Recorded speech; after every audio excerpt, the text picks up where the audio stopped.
hosting THRYLOS24, THRYLOS24. I want to tell you first, how do you feel after winning the championship? I feel amazing.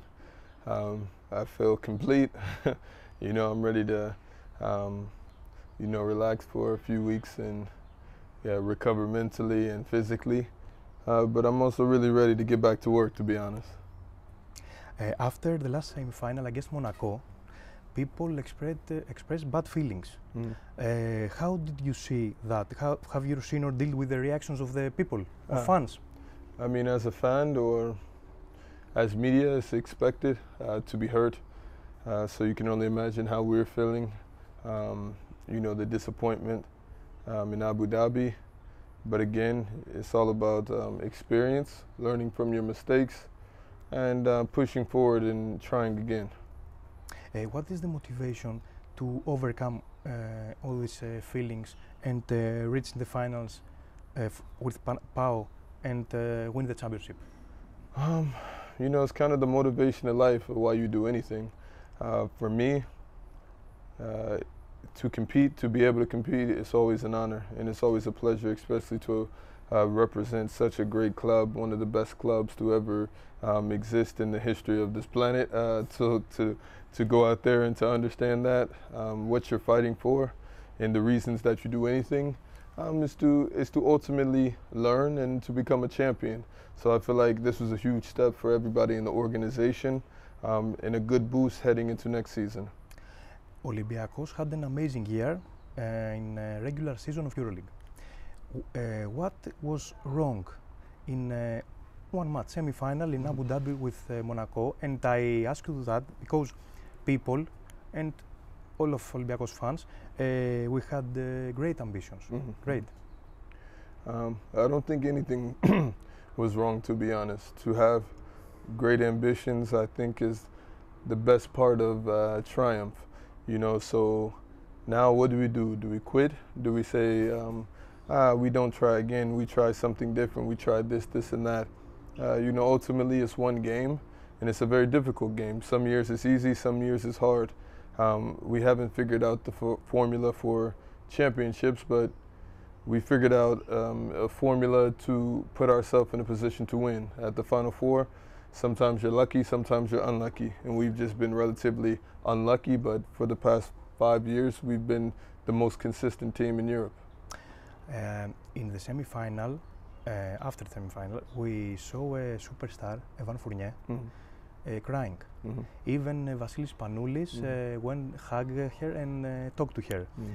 If you talked to Evan after the defeat, do you remember his feelings? What he said to you? It was difficult for all of us. I think he set extremely high standards for himself in his first season here. So that type of reaction and that type of response is very normal for a player like him.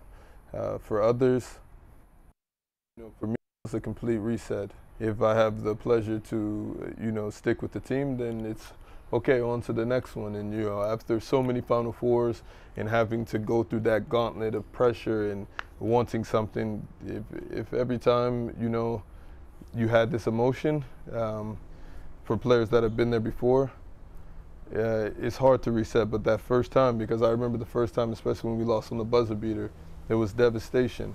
It was unbelievable to magnitudes that you can't even comprehend, the mind games that you play with yourself.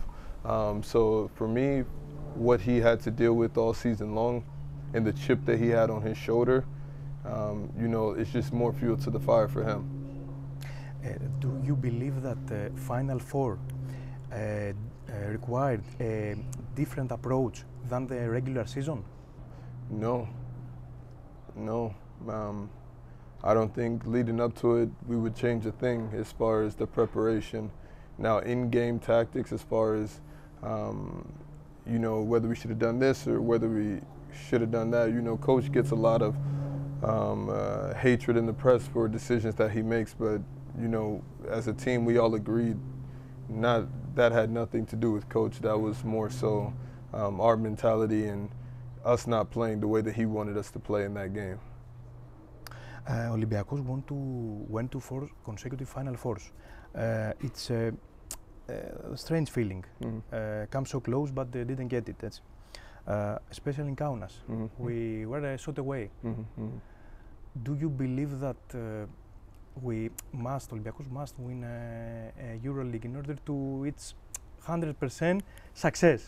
I mean, ultimately, yes. Like, there's no other option. You know, we have to get back, and let's say, God forbid, we don't win in the 5th one, or the 6th one, or the 7th one, and we win in the 8th one. We become one of the most precious dynasties in the history of EuroLeague.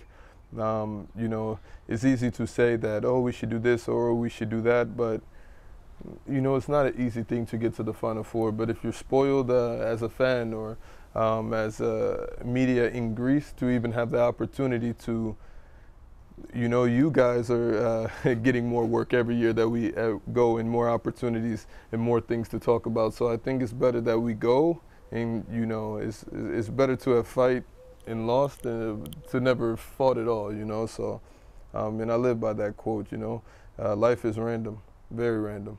Finals with Pau.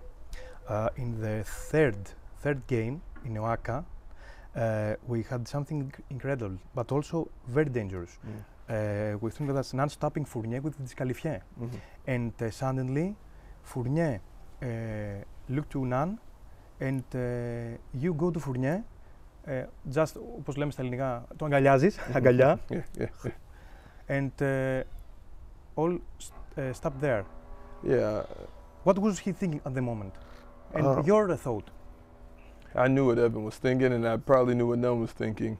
But, you know, it's two competitors that both want to win, that both, you know, it's wartime. But for me, as somebody who's been here for so long and understands what basketball means to the country of Greece, I think it would have been a huge error to be broadcasted worldwide for an event like that, because to me there was only one outcome, and it was going to be a very nasty one. And I think a lot of players would have been portrayed in a way that isn't fitting for their character. So to eliminate that, maybe other guys would have gone to Nun and rushed him to say, what are you doing? But, you know, I had to basically completely extinguish the situation and get to Fournier before he could retaliate, because it was just going to be poor decision after poor decision if that wouldn't have happened. It was this game that owner of Panathinaikos doing bad things both to fans and administration of Olympiacos. Did that give you extra motivation? Because I'm on Olympiacos side, of course. You know, the respect I have for the owners, for Mr. Skandelius, and you know, the stuff that he had to go through, and even Nikos and the things that they had to deal with, and for knowing them for so many years, you know, it automatically became personal. You know, no matter what's going on between this and that, and organization, this and that. No, when you have family, you know, you fight for your family, and I'm pretty sure those guys maybe felt the same over there, or for any club in, you know, in all of Europe. But here, the height, the ceiling, the specific word I'm looking for, the responsibility is much higher here. Υπευθυνότητα. Yeah, yes, bravo. Exactly. The responsibility here is much higher than probably anywhere else in the world. Like, that's the type of derby that this is. Before that game, what Yorgos Bartzokas, coach Bartzokas, told you, and I ask this because Olympiacos must win. Yes. Okay. I mean, the Do same or die thing. match. Yes, I mean the same thing that he's been telling us all season. If we play the right way, you know, we're the best team. And as you see in games 2, and then 3, and then 4, ultimately we look like the best team in Europe. It was like you can throw anything at us, and you know, we would have had a winning outcome. And I think a lot of lessons were learned. The team, the main core guys and new guys, we all became closer, and you know, trust was built in a different way. Zach, you've been with the team 5 years. You've been as attached to the club as few foreign athletes of Olympiacos. Will you see continue at Olympiacos? For me, that's a really good question. Only time will tell. I think I've shown my loyalty over the years in being persistent and wanting to come back. You know, to be quite frank, when I look around the league, and I often think what other guys could have came in and done what I've done, you know, night after night, especially in big games. And I do it with pride and honor because of what Olympiacos stand for. And again, maybe if I was on another club, I would feel the same way, but this just feels like home for me, and that'll never change. You know, this is, you know, the place where I want to, you know, continue to live after my career, you know, whether I continue this year or not. You know, so I enjoy going around the country and everybody recognizing me, but for the right reasons. A comment for Giorgos Bartzokas, both as a coach and as a person. Yeah, I mean, as a coach, he's taught me many things. Nobody can deny that. He's taught us all many things. I think a lot of players maybe have some apprehensions or criticisms towards their coach, and to me, that's normal. But for me, you know, I respect Coach. I understand Coach. I always say this: I would never want to be in his shoes because he has the weight of the world on his shoulder, literally. But he wakes up every morning and he wants to compete, and I can respect that. Which of your Olympiacos teammates are you inseparably with?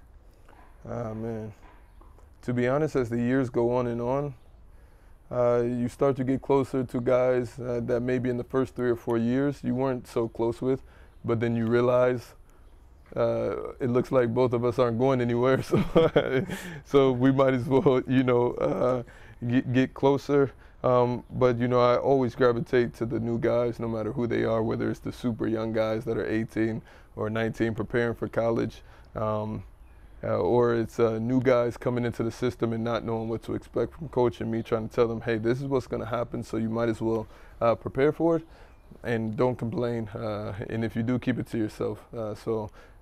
I try to take more of an understanding role of a responsibility to prepare guys for what it means to be Olympiacos. Who is the soul of the team? Oh man, I would have to say right now it's always Larry. You know, to me, like, this guy is incredible, and he's like an 8-ball. If you want to know the brutal, honest truth, you shake it, and whatever he says, it's probably true. So, you know, he doesn't hold back for any player, and it's always been like that, and that's the fun of him. Yeah, Larry for sure. Larry. Yeah. Larry Jacks, the Cobra. Yes, the Cobra. The Cobra. Nikola Milutinov renewed with our team, Olympiacos, and he rejected a huge offer. Huge offer for Panathinaikos. It was officially. Unlike Lucas, if you want a comment on that. About Nico re-signing? Nico Milutinov. I mean, I think, you know, I've had many conversations with him, and I think his mindset and the growth of what he wants to do and where he wants to be is flat out clear. I don't know of any frustrations or anything like that, but this is a disciplined guy that we're talking about. You know, every single morning he's walking his dog in the neighborhood, and I see him, and to do that, you know, it's like a person who's finding himself, and I think here he understands that this is where he wants to be, this is home for him. And you know, he expressed that, and he went to management, and you know, he got what he wanted, and I'm extremely happy for him. What did you think of the crowd, of the fans of Olympiacos this year? We saw Sef, a magical moment, Abu Dhabi, even when we were eliminated. Fans were crazy for Olympiacos, and you and Giorgos Bartzokas. Yeah, I mean, there's 2 times to where I felt like this is the greatest place in the world as far as fans. You know, it was Game 5 versus Monaco, and it was Game 4 just recently. The atmosphere, the pressure, the realization that, you know, we're about to achieve something great. The anticipation of winning, you know, I think it was unbelievable. And even for the Waka fans in Game 3, you know, those fans wanted it more than anything, and you could feel it. So going in there, I felt like a Navy SEAL, you know, Black Ops. We have a mission, and it's not going to be, it's an almost impossible mission after everything that's happened. But yeah, that's where legends are created. with Panathinaikos. We see Shaquille ΜακΚίσικ. You enter every time as if we're the final, the last game. What do you think every time in game 1, game 2, game 3, game 5? What do you think before you enter the field? I think personally, just be prepared for a war, be prepared for a dogfight. When your back's against the wall and it's millions of people wanting you to fail, that's when you should lean into it, because if you're able to slay a beast like that over and over and repeatedly, it says something about you, about your character, about who you are. So that's just the mentality that I take, and sometimes we win and sometimes we lose, but come on, it's the greatest derby of all time. What does Olympiacos mean to you? And I ask because THRYLOS, legend Olympiacos, our team, this year closed 100 years. It's a historical season. And you won the Super Cup and Championship. A comment. I mean, you had it right when you said we won. You know, the pride is shown on every Olympiacos fan every time we do anything or accomplish something. And it's a great honor and it's a great pride to be a part of this organization and to be one of the guys, one of the few guys in the history of the club to want to stay and want to sacrifice to be a part of something bigger than themselves. You know, I think I've completed that in 5 years. And my children, you know, they sing the Olympiacos song because for so many years I'm like, how are these fans, the fanatics, how are they created? And then, you know, my son at 2.5 and 3, he's humming the song. And then now, anytime he sees the logo, he starts to sing the song. And I said, okay, now I understand it. And you have a great sense of pride about that. You answered me the next question. I want to ask you, what does Olympiacos mean to you, but you're already answered. Have you spoken to a former Olympiacos players like Printezis or Spanoulis? All the time. Before the Final Four, after the championship, have you spoken? Yeah, I mean, when it comes to like basketball and mentality, of course, Spanoulis is a guy that I can lean on because not only is he a legend, but he takes out the time to thoughtfully respond. You know, he actually cares.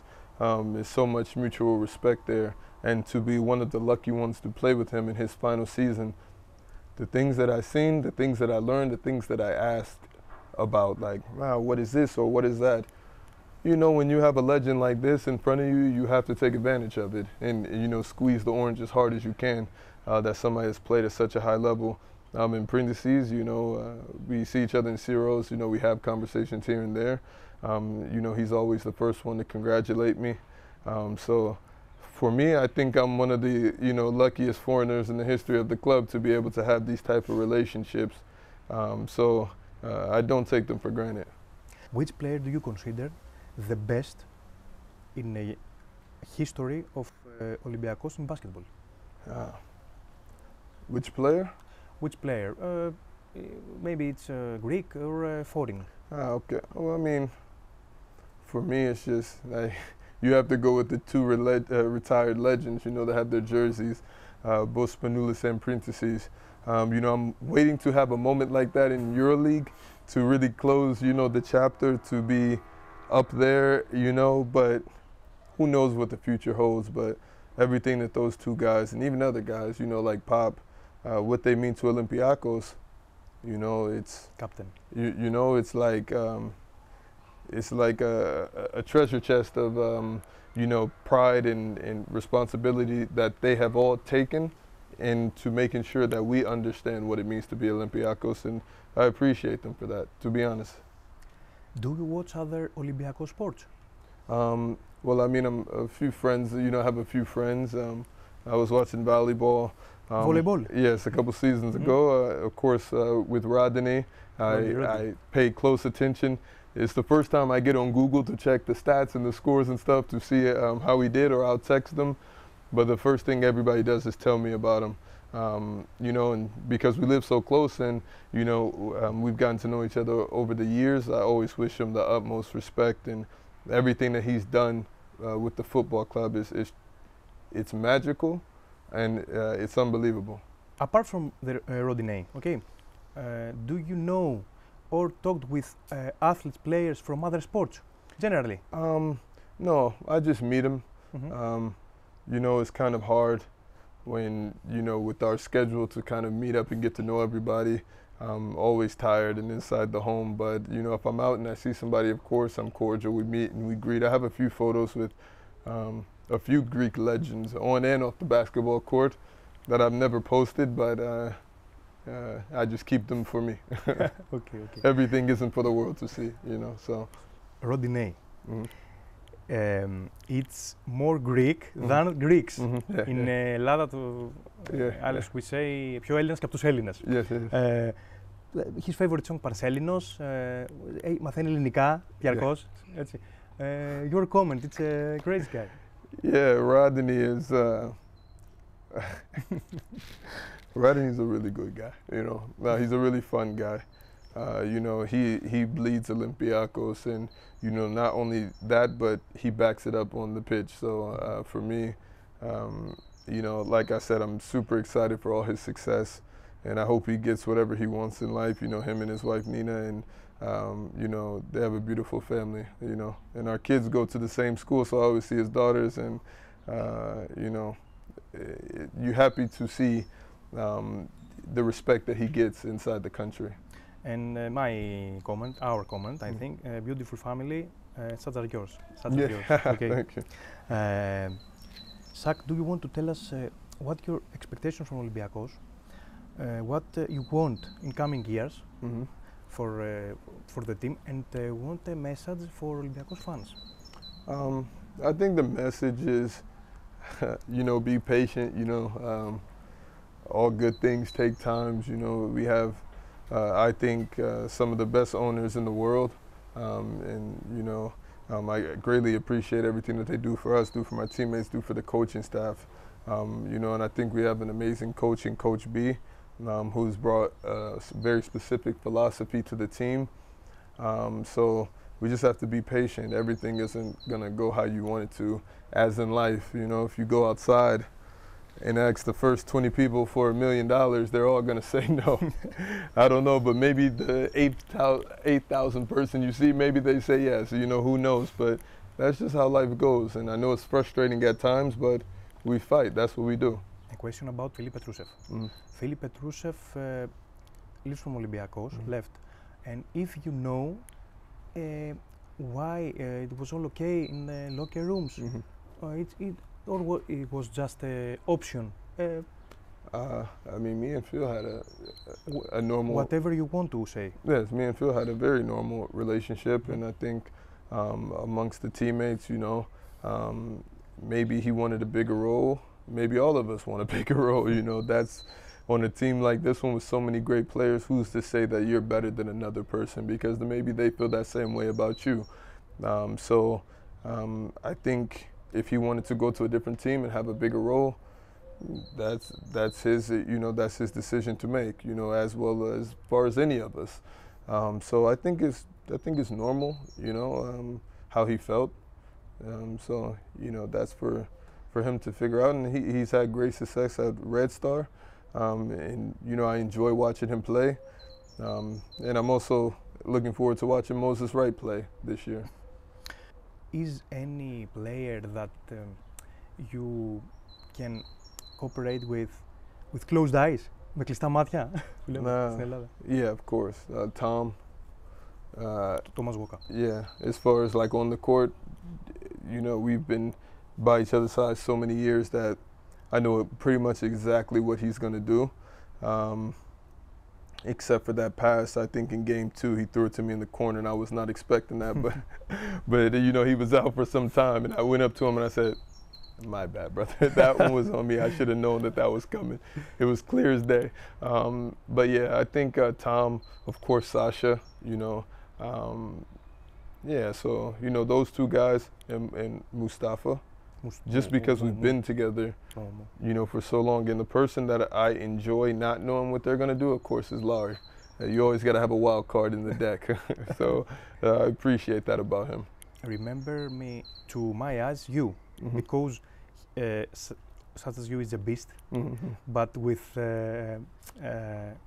hard, warm heart, and we all are very sad for his injury. Yes, of course. Όλοι. Στεναχωρηθήκαμε που λέμε και στα Greek. Yeah, I mean, for me to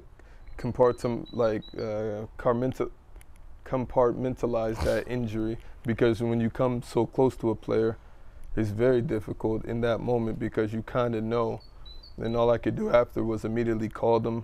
Then I called them the next day. We talked yesterday. We've been texting all week just because, like, we're talking, and I know how difficult and how hard this road to recovery is going to be for him. But if there's anybody that's going to be able to do it, it's him, and he has a good spirit. You know, of course, it's unfortunate, and he's a little bit bummed, but, you know, he just had surgery, so in a month or so, I'm pretty sure he'll be feeling better. But it was such a simple play, and for that to happen on such a simple play, I just had to quickly digest it, you know, put it behind me and look forward to the rest of the game, but it was tough. It was tough. We talked about mindset. What are in your mind when you are dunking? When I'm dunking? Phew. It depends on the moment in the game. You know, like the dunk in game 4, it was just like defensive stop, three-pointer, defensive stop, dunk, defensive stop. And for me, it was like one of the best sequences I ever had as an Olympiacos player. So that dunk in that moment, even though I stepped out of bounds technically, some things you have to turn a blind eye to and let happen. You got to just let life sometimes. So I was appreciative of that from the ref. Like All-Star Games. Yeah, exactly. So, but you know, that dunk in that moment to me, it meant everything. It meant everything. And always when I'm able to get the crowd going, I love it. In which Greek island will you see this summer? If you are something in your mind. Yes. Particularly a one that I can just take one ferry and just get there and arrive to. I don't want to travel all day to go somebody or Simple. Yes. But I love Mykonos. You know, a lot of people don't like it, but for me, I didn't go out to like party or anything like that. But just where I stayed high on the mountain, overlooking the water, it was so peaceful and calm last summer. And you know, me and my wife just watched Netflix. But when you look out the window, you see this beautiful scene, and it was amazing. PAO, Panathinaikos team, and his fans talked about referees, always. When they won, it's all okay. It's was NBAers. But when you won, referees. What your opinion about that? I have the same exact opinion they have. When we win, it's no problem. But when we lose, you're quick to blame someone else. And when you can't blame anybody in the locker room, of course it was those referees. But no, every ref in every sport has an unbelievable job to be the judge of a game. So, you know, they miss a lot of things, but they also get a lot of things right. But as far as, okay, if you feel like you were wronged in the moment, but to drag it out the next day and the next weeks and to always think about the referees, it's impossible to play like this. I think the team that's the most aggressive and physical usually wins basketball games regardless of the refereeing. So to me, the refs do an amazing job. You talked me about Larry. Is such player for Olympiacos in trainings? You obliged to smile or laugh a little bit more than the others? Who, Larry? Larry is the most funnest practice player to have on your team and to play against, because he just talks non-stop. If he makes a shot, you know he's celebrating. And if you're killing him one day, he's telling you why you're killing him. Like, you know, I didn't feel, so I didn't want to practice today. So like with Larry, unbelievable guy, really. And every year, you just get closer and closer and closer. You know, it's hard to continue without a guy like him, to be honest. If Olympiacos was an action movie, what do you believe would be your role to the movie? Stuntman or director of highlights? That's a good question. Maybe the director. Director. Yeah, but I can be the stuntman too. Yeah, no problem. Spanoulis, coach of Monaco. What's your opinion about Coach Spanoulis? I knew he was Coach Spanulis before anybody, just you know, from a year for playing with him, hearing his thoughts and ideas on the way that he looks at the game and understanding it. So, I mean, you know, they had a hell of a year this year. You know, he came into the Monaco situation and helped elevate to get them to the championship game. So I'm pretty sure in future years he has the opportunity to win many, you know, EuroLeague titles. And in his first season with Monaco. Beryl is your lucky charm. I feel that when everything goes south in the game, you see her and you take power. How do you would react if she wasn't there in a crucial game? I don't know. It's never happened, you know, as far as you know, as far as her being at, you know, every single Olympiacos game. You know, I think she's become a normal staple in the crowd. You know, due to the pregnancy, she kind of took a step back just to focus on her health, her mental health, to not be arguing with fans online. But she takes a great pride in representing Olympiacos. And, you know, as far as any wife who needs her help and, you know, in situations, she's always the first one to help. So for me, she's very not hot and cold, but bitter and sweet, you know. You know, because she's a darling angel, but she can get spicy and it's no stopping her. But, you know, that's why I love her. You know, so she's a big fan as Oli as anybody. You know, she bleeds Olympiacos, you know, so her tenure here, you know, amongst the fans, amongst the organization, even amongst EuroLeague, you know, she's very respected, and I appreciate that. I'm sorry, it's a personal question, but I didn't remember. You wear a T-shirt with Kyle Hines. First, Kyle Hines is your friend. Of course. What is the T-shirt? I mean, it's a sign of respect, you know. You know, when I went to La Mea, you know, I wore the Law jersey. You know, before the championship game against Real Madrid, when we lost on the buzzer beater, I went up to David Rivers and gave him a handshake. It's just guys that respect what Olympiacos is about, and guys that I've learned from, and, you know, were able to experience all of this before me. And, you know, I guess I'm completing, you know, what they started. And to find another player that, you know, respects what Olympiacos means for so many years and want to take it to where it should be, it's going to be hard to find, you know. So, of course, for all those reasons, that's why I would love to stay and continue that legacy.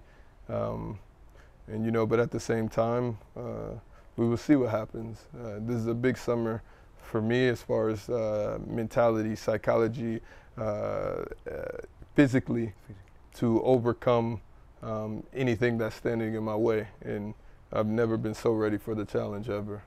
Zach, one last thing before we leave you. We want to show to our fans how follow THRYLOS24 on Instagram. Okay, no problem. Okay.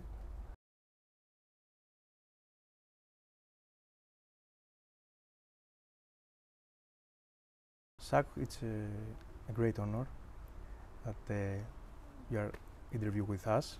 You are such a great athlete, such a great guy, and beautiful family. And we want you to stay in Olympiacos. Thank you so much. It was a pleasure.